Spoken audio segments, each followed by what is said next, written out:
promedio, por eso es importancia de nuestra clase. Ahora, en lugares más bajos o a nivel del mar, el col pulmonar es mucho menos frecuente y se da principalmente por problemas de obesidad o síndrome de apnea obstructiva del sueño. Entonces, ¿cuáles son los síntomas que vamos a tener? Podemos tener disnea de esfuerzo, fatiga, astenia, tos o dolor torácico, ya que es inespecífico algunas veces. ¿Y cuáles son los signos que vamos a tener en el examen físico? Podemos tener cianosis, tenemos hipoxia, que generalmente va a ser central, podemos tener baja saturación de oxígeno, alteraciones en la caja torácica, escoliosis, si fue escoliosis,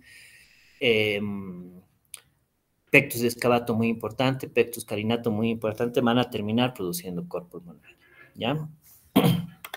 Bien.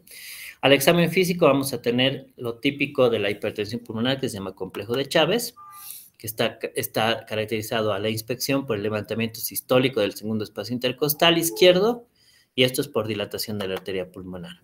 A la palpación podemos palpar el choque de círrula pulmonar en el lugar donde está el foco de auscultatorio pulmonar. A la percusión vamos a tener matidez mayor a 2.5 centímetros fuera del borde paraesternal, que es lo normal, ¿ya? A nivel del segundo espacio intercostal, donde también vamos a palpar el cierre de la pulmonar. Y esto es por dilatación del tronco de la pulmonar. Y podemos tener segundo ruido aumentado a nivel del foco pulmonar o soplos, que principalmente van a ser dos: el soplo de insuficiencia tricuspidea, que es un soplo holosistólico, en barra de carácter soplante, ¿sí? Que generalmente va a ser de 2 a 3 sobre 4, o un soplo de insuficiencia pulmonar, en el cual vamos a tener segundo ruido pulmonar aumentado y la disminución, o un soplo, digamos, protomesodiastólico inicial. Ahora, también en algunos casos podemos tener soplos de insuficiencia mitral. ¿Cómo se diferencia el soplo de insuficiencia tricuspidea de insuficiencia mitral? Por la maniobra de Rivero-Carvalho. ¿En qué consiste esta maniobra? En hacer expirar profundamente al paciente y que aguante el aire. Si es que el soplo varía, es posiblemente un soplo mitral. Si es que el soplo no varía, entonces es un soplo de insuficiencia tricuspidea, ¿ya? Y vamos a tener signos de insuficiencia cardíaca una vez que se vence la resistencia en las cavidades derechas o hipertrofia derecha, que principalmente van a ser signos congestivos: ascitis, hepatomegalia, reflujo hepatoyugular, edema, ¿ya? E irritación yugular, que es típico de un síndrome de insuficiencia cardíaca derecha. En el caso del cor pulmonar es una de las causas puras de síndrome de insuficiencia cardíaca derecha. Como vamos a ver ya posteriormente en la clase de insuficiencia cardíaca, la insuficiencia cardíaca semiológicamente puede clasificarse en derecha o izquierda, aunque eso es una clasificación antigua, pero que todavía se sigue manejando, ¿ya? Entonces, en un paciente con cor pulmonar, ¿qué debemos pedir? Debemos pedir un hemograma, porque está normalmente asociado a hipercoagulabilidad y a eritrocitosis, ¿ya? Glicemia y creatinina, que siempre tenemos que pedir, porque podemos tener un paciente diabético o un paciente con compromiso renal. Si bien es una patología puramente derecha que no causa hipoperfusión renal, pero por la hipertensión venocapilar hepática y por la disminución del flujo puede llegar a causar una hipoperfusión renal, en lo cual ya lo convertiría en insuficiencia cardíaca global. Los electrolitos, porque vamos a usar diuréticos para el tratamiento. Si tenemos sospecha de TEP, que eso es una clase aparte, podemos pedir el dímero D. El péptido atrial natriurético, en caso de sospecha de una insuficiencia cardíaca. Una gasometría para ver primero si hay hipoxia, si hay hipoxia hipercárnica, si hay insuficiencia respiratoria tipo 1 o 2. Un perfil hepático, porque vamos a tener el hígado congestivo. Entonces, lo característico aquí va a ser una disminución de las proteínas con un aumento de la bilirrubina, predominio de la indirecta, y obviamente el ácido úrico, que está asociado, no es solo un factor de riesgo cardiovascular clásico incluso, sino está asociado a la hiperuricemia, a la eritrocitosis. Entonces, el paciente con eritrocitosis muy probablemente va a tener hiperuricemia. En el electrocardiograma podemos tener varios patrones. Que es el patrón menos común, que es más característico de la insuficiencia, de la hipertrofia derecha congénita, pero podemos ver en algunos casos de cor pulmonar en los cuales vamos a tener una relación RS en B1 alterada con un predominio de las fuerzas posteriores o una R pura, ¿sí? Y no vamos a tener, digamos, alteración en la transición, ¿sí? Y acá podemos ver levemente una hipertrofia auricular derecha, ¿ya? Esto es más característico de las cardiopatías congénitas, pero se puede ver en el cor pulmonar. Podemos tener un patrón mixto, en este caso, sí, con una onda aérea alta, pero con un patrón de no transición hasta B6, ¿sí? O sea, una dextrorotación cardíaca, en la cual vamos a tener RS en B6, contrariamente a este, por ejemplo, que tenemos en la transición normal aquí en B2, más está incluso levorotado ese corazón, ¿ya? Y en ABR vamos a tener esto que se llama signo de sodio y Pallares, que es una R alta con la relación QR en realidad, ¿no? Alterada. Y aquí también podemos ver la desviación del eje a la derecha. ¿Ya? Bien. Esto es muy parecido, digamos, es un electrocardiograma parecido, pero aquí ya hay menos predominancia de la R, ¿sí? Hay una onda R todavía alta, pero con una, digamos, una relación RS menor, dextrorotación del corazón, ¿sí? Y también tenemos acá el signo de sodio y Pallares, y aquí claramente tenemos un crecimiento auricular derecho, una hipertrofia auricular derecha, que está asociada con el crecimiento de las cavidades. O sea, aquí hay crecimiento ventricular y auricular derecho. También acá, en el crecimiento auricular derecho, podemos ver la horizontalización de la onda del complejo QRS. Esto normalmente debería ser así, o sea, una cosa más vertical. En cambio, cuando hay crecimiento de aurícula derecha, esto se horizontaliza e incluso podemos tener una R pura, incluso en B2 o B1, en casos muy extremos. También podemos tener un patrón de bloqueo de rama derecha, ¿sí? Que está caracterizado por una onda R pequeña, un complejo RSR' y una onda R delgada en B1 esto, y en B6 una onda R delgada y una onda S mellada y profunda, que también puede darse en los pacientes con cor pulmonar. En la imagenología de tórax, vamos a tener el diámetro de la arteria pulmonar mayor a 18 milímetros, como les voy a mostrar después. Podemos tener cardiomegalia, ¿sí? Y podemos tener prominencia del segundo botón que compromete al tronco de la arteria pulmonar. En la tomografía, el diámetro del tronco de la arteria pulmonar también, si es superior a 29 milímetros, está alterado, o en la radiografía lateral, en la disminución del espacio cardio retroesternal. Ya les voy a mostrar. Aquí tenemos una radiografía clásica, por ejemplo, en la que en primer lugar, ustedes saben que en la hipertrofia del ventrículo izquierdo la punta se clava, ¿no? En cambio, en este caso, en la hipertrofia del ventrículo derecho, la punta se levanta. Hay alteraciones pulmonares asociadas, fíjense acá, y un tronco de la arteria pulmonar izquierda muy dilatado, o sea, que es evidentemente mayor a 18 milímetros, y esta es la aorta, y aquí fíjense el tronco de la arteria pulmonar también dilatado. En esta otra radiografía, igual hay alteraciones del parénquima pulmonar, compatibles con fibrosis pulmonar, ¿sí?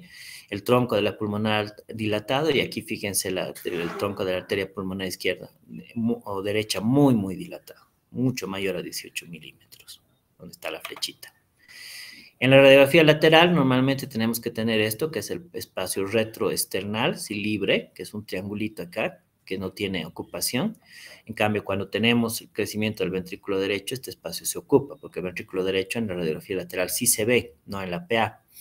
Entonces, aquí está el ventrículo derecho, el ventrículo izquierdo, la aurícula derecha y la aurícula izquierda. ¿Ya? Entonces, vamos a tener la pérdida de este espacio retroesternal en la radiografía lateral. En la tomografía, acá, como hemos dicho, vamos a tener el diámetro de la arteria pulmonar muy dilatado, mayor a 29, aquí tiene 31, por ejemplo, y la alteración de la relación del diámetro aorta-pulmonar. Normalmente la aorta tiene que ser más grande que la pulmonar, pero acá la relación se invierte. Y tenemos los troncos de la pulmonar muy dilatados, fíjense, ¿no? Obviamente en la angiotomografía, si es que existe tromboembolia pulmonar, que ese es otro tema, podemos tener alteraciones cuando hacemos contrastada. Hay otro signo que se llama, ese es el famoso signo del anillo de sello, ¿sí? Que en el cual la arteria es mucho mayor que el bronquio. Fíjense, acá está el bronquio y la arteria. Esto debería ser al revés, ya normalmente así más o menos, ¿no? Entonces la arteria relacionada con el bronquio es mucho mayor. Eso es un dato de hipertensión pulmonar. Un examen que nos va a servir mucho es el ecocardiograma, en el cual podemos medir el ventrículo izquierdo. Fíjense aquí, el ventrículo derecho y el ventrículo izquierdo son prácticamente el mismo tamaño. Esto no debería ser así. Normalmente el ventrículo izquierdo es mucho mayor que el ventrículo derecho, ¿ya? Pero en este caso, fíjense. Acá, por ejemplo, en un eje paraesternal largo, fíjense, Acá tenemos un ventrículo derecho normal, que en relación al ventrículo izquierdo es mucho mayor. Esta es la aorta, la válvula aórtica y la aurícula izquierda, junto con la válvula mitral, ¿no? Y este es el septum interventricular. Fíjense, este es el ventrículo normal y aquí se dilata el ventrículo y además tiende, por la hipertensión pulmonar, a tirar el septum hacia el ventrículo izquierdo. Entonces, hay una alteración de la interrelación cardíaca y esto nos puede llevar desde una insuficiencia cardíaca al compromiso derecha pura, al compromiso del ventrículo izquierdo también. Fíjense, acá está el septum interventricular, el ventrículo izquierdo, el ventrículo derecho muy dilatados en un eje corto, muchísimo más dilatado, y el septum interventricular tiende a bombarse, es lo que se llama septum paradójico, ¿sí? En el Doppler mitral vamos a poder calcular, de acuerdo a si tenemos insuficiencia tricuspidea pulmonar, la presión de la arteria pulmonar, que en este caso, por ejemplo, que se calcula por Doppler, es de 64 milímetros de mercurio, que en nuestro medio ya es una hipertensión moderada severa. El valor máximo de presión pulmonar, el valor normal es de 30 aproximadamente, entre 20 y 30, y el valor máximo es de 35 milímetros de mercurio de la presión pulmonar sistólica, ¿ya? Fíjense acá el ventrículo derecho en comparación con el ventrículo izquierdo, y aquí está lo que se llama el septum paradójico. ¿No? El septum del ventrículo derecho se abomba hacia el ventrículo izquierdo, produciendo una restricción del ventrículo izquierdo. Esto es cuando tenemos hipertensión pulmonar muy importante. ¿Bien? Bueno, en cuanto al tratamiento, lo primero son las medidas generales, que tenemos que hacer y recomendar al paciente ejercicio moderado y actividad física leve o rehabilitación cardiopulmonar. También tenemos que cuidar que ya no se sobreagreguen problemas pulmonares a los que ya tenemos, ¿no? Porque las bronquiectasias pueden sobreinfectarse y causarnos una descompensación de la insuficiencia cardíaca.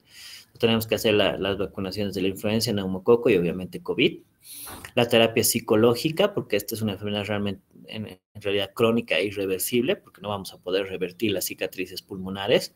Solamente algunos casos como vamos a ver posteriormente, podemos revertir el cor pulmonar.